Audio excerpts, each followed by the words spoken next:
Hello friends, welcome back to another interesting episode on Khiladi number 1, and today I'm going to talk about risk management. Corporates में कहिए, management में कहिए, sports में कहिए, risk is something which is prevalent भाई life में risk तो उठाना ही पड़ेगा. कहते हैं risk है तो इश्क है, लेकिन risk management is something that has to be understood very very clearly.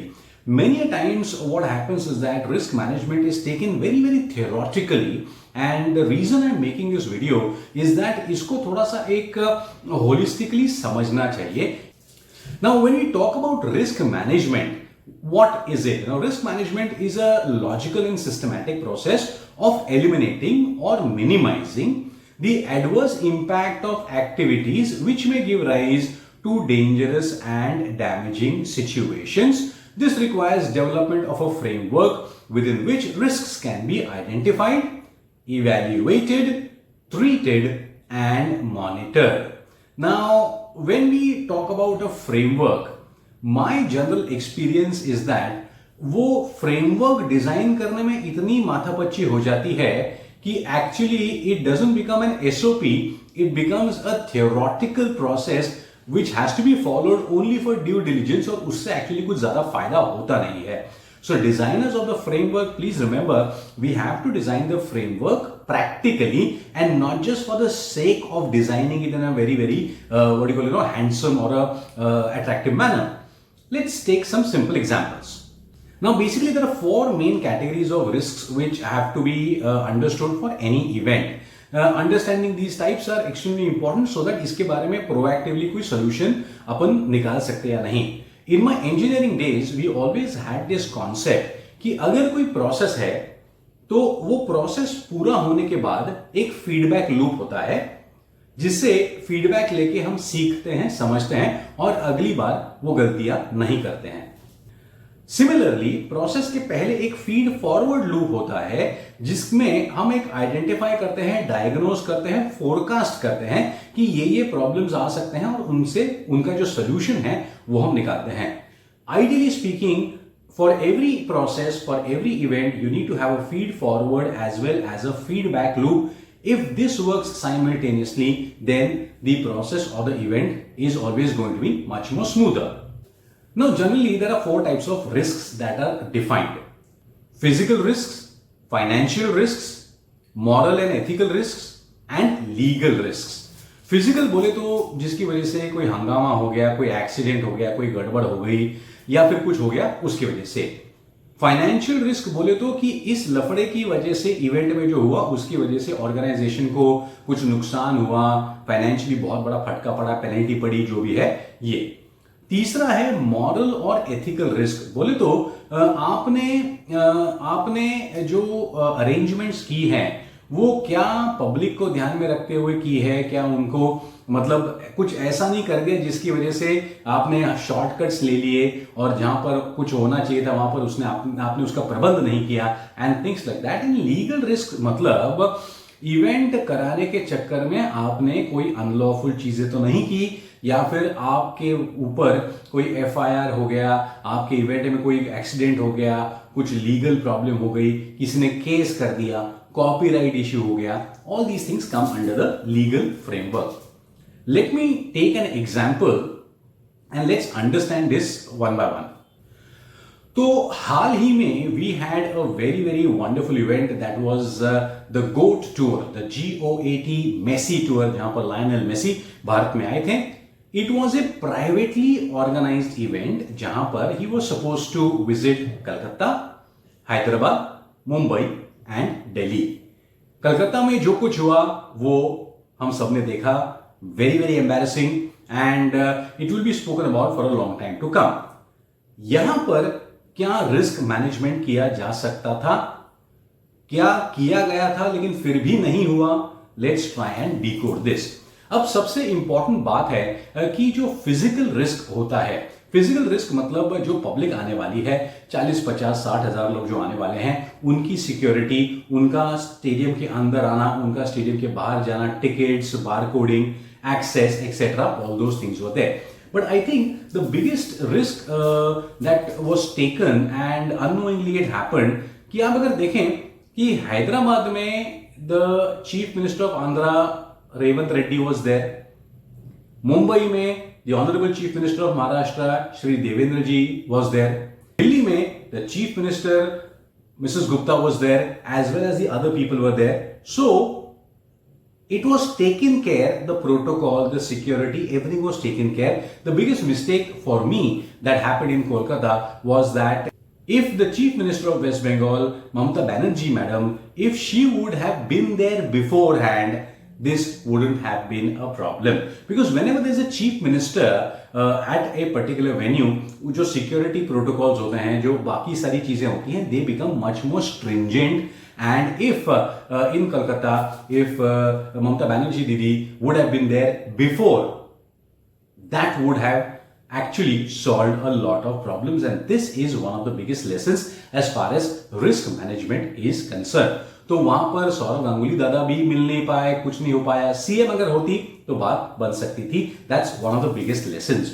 The second lesson is, जिस तरीके की मारपीट हुई, जिस तरीके का लफड़ा हुआ कोलकाता में सॉल्ट लेक स्टेडियम में, जो नुकसान हुआ, उसका फाइनेंशियल रिस्क अब कौन भरेगा? क्योंकि इवेंट प्राइवेटली ऑर्गेनाइज किया था और जो स्टेडियम था उन्होंने रेंट पे लिया था. अब क्या उन पर यह लायबिलिटी बनती है उस नुकसान को भर के देने की, या फिर उन्होंने उस पर्टिकुलर इवेंट को इंश्योर किया था ताकि अगर कुछ नुकसान हो जाए तो इंश्योरेंस कंपनी पैसे देगी, आपको सारे टिकट्स का रिफंड देना पड़ा वो लफड़े की वजह से, तो उसका जो नुकसान होगा उसका क्या? So all these things come under financial risk. And was the company ready with this is what we have to now try and understand. और ये रिस्क मैनेजमेंट प्लानिंग का एक बहुत बड़ा हिस्सा होता है. If your event is cancelled, what to be done? Insurance, post event, during the event, pre-event, insurance in terms of ticket sales, refund. If there's a cancellation because of natural causes, for example, recently जो India versus south Africa का T20 match Lucknow में होना था, वो smog और visibility की वजह से कैंसिल हुआ, उसमें सबको रिफंड देना पड़ा. तो ऐसे सिचुएशन में क्या करना है? All these things are covered under the financial risk. Now let's talk about moral and ethical risks. अब देखिए, फुटबॉल भारत में लोगों को पसंद है. लायनल मेसी इतना बड़ा स्टार आने वाला है. Dignitaries are involve. वहां पर शाहरुख खान, सौरव गांगुली, यहां पर राहुल गांधी हैदराबाद में, मुंबई में सचिन तेंदुलकर, दिल्ली में बहुत सारे डिग्नेटरीज, ये सारे लोग आने वाले हैं. तो ऐसे में क्या एक एथिकल सिस्टम अपने को फॉलो करना पड़ेगा ताकि पब्लिक को भी दिक्कत ना हो, जो आने वाले डिग्नेटरीज है उनको भी दिक्कत ना हो, जो पैसा आपको दे रहे हैं. फॉर एग्जांपल ऑटोग्राफ के लिए आपने पैसा लिया कि नहीं?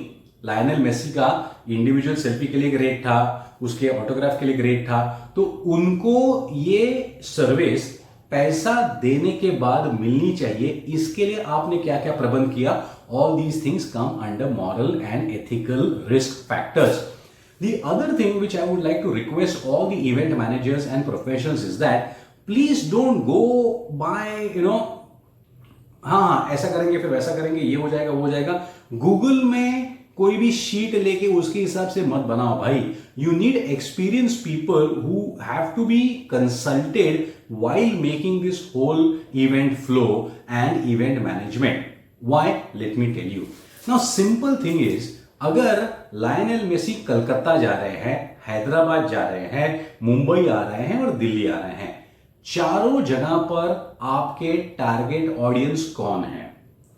चारों सिटीज में लायनल मेसी को लेकर टारगेट ऑडियंस का क्या थॉट प्रोसेस है, कितने वो इमोशनल है? चारों सिटीज में फुटबॉल को लेकर कितना फैनेटिसिज्म है? चारों जगहों पर पब्लिक किस तरीके से रिएक्ट करती है, ये आपको समझना बहुत जरूरी है. See, Calcutta people are very emotional. We already saw in 1996 जब वर्ल्ड कप के सेमीफाइनल में भारत के 4-5 विकेट क्या गिर गए, पता चला इंडिया हारने वाली है, दे दनादन पूरे स्टेडियम को जला दिया. सो could the thought process of handling the crowd and the event flow in Calcutta would be different? Definitely. Hyderabad, Mumbai, people are sentimental, but they react differently. For Mumbaikar Sachin Tendulkar भाई हमारा भगवान है, तो वो जो इवेंट में आएगा वहां पर कोई हम लफड़ा नहीं करेंगे. ये भी एक होता है, दिल्ली में एक अलग थॉट प्रोसेस होता है। तो जब भी आप कोई इवेंट करें, please consult experienced people who can quantitatively and qualitatively help you understand your target audience, and that is very important as far as risk management is concerned. And इसीलिए theoretically it is suggested that you have different ways of tackling these things, pre-planning these things. For example, risk avoidance training, risk control, risk financing and risk transfer. चलिए फटाफट इसके बारे में बात करते हैं। जब हम बात करते हैं रिस्क अवॉइडेंस की, तब हमको ये पता होना चाहिए था कि कलकत्ता में थोड़ा भी इधर उधर हुआ तो पब्लिक भड़क जाती है, तो इधर उधर होने का चांस देना ही नहीं है। सीएम ममता दीदी को आने दो, उसके बाद ही हम चालू करेंगे, तब जाकर ये प्रॉब्लम सॉल्व हो सकता था। So having a understanding of your target audience and the place is essentially very very important. Training, इसके बाद आता है एक बहुत इंपॉर्टेंट पॉइंट कि वॉलंटियर्स जो आप लेकर रखते हैं, इनको आप कैसे ट्रेन करते हैं। यहां पर भी I tell you friends, experience plays a big role. आप जो कंपनीज हैं, मैंने ये देखा है कि कंजूसी के चक्कर में, कॉस्ट कटिंग के चक्कर में, डोंट माइंड मैं सच बोल रहा हूं, कंजूसी और कॉस्ट कटिंग के चक्कर में आप लोग बेचारे बच्चों को लेकर आते हो और उनसे ये सारा काम करवाते हो। They are not experience to handle this kind of things. Do you realize that? Also another major problem is that जो इवेंट कंपनी होती है वो एक के ऊपर एक आउटसोर्स कर देती है, ये सिक्योरिटी इसको, ये उसको, ये उसको, ऐसा करते करते, and there is no common coordination between them. Try to understand there has to be a one point of contact for all these people, and that one point of contact is an experienced person जिसको सारे aspect के बारे में पता हो, and he or she will be able to communicate more properly so that the trained personnel can handle any kind of situation. Please remember that. Risk को control करना, अब देखिए risk control is something which we can plan before, but how will you control the risk in real time? Now that is also something very very essential, और इसके लिए भी बहुत जबरदस्त स्किल लगता है. Try to understand, ये इसकी ट्रेनिंग मैं आपको सजेस्ट करूंगा कि आप अपने घर में जो फैमिली फंक्शंस होते हैं ना, वहां पर कीजिएगा. भाई कई बार शादी चल रही है, हम वर या वधू के पक्ष से हैं, खाना खत्म हो गया, लाइट चली गई, या फिर डीजे नहीं आया, बैंड वाला नहीं आया. All these situations are to be sorted out at that point in real time. These are the kind of trainings you all should be having in terms of risk control, because अगर उस समय आपने काम कर दिया, भले बात नहीं होगी. Do you realize that many a times out of 100 events 70 to 80 have had real time problems, but people working there, team members working there sorted it out, and we didn't even realize that the problem could have happened because इसकी बात होती नहीं है. So please remember, risk control in real time is a big challenge, and you need to be extremely mentally strong and innovative and creative in order to do that, and you also have to be cordial and humble in order to solve certain real time problems at events. Risk financing बोले तो जब आप planning कर रहे हैं, तो क्या आप समझ रहे हैं कि ये 2-3 चीजें हो सकती हैं. इसके लिए शायद हमको कुछ एक्स्ट्रा खर्चा करना पड़ेगा in terms of getting more people और मोर इक्विपमेंट और मोर स्टाफ, जिसकी वजह से ये प्रॉब्लम अगर हुआ तो वो न्यूट्रलाइज हो जाए. इसका खर्चा क्या आप कैलकुलेट कर सकते हैं? That's why I said, when you are making a framework, don't make it theoretically, think practically and make a SOP or a framework, because on ground इसकी जरूरत पड़ती है.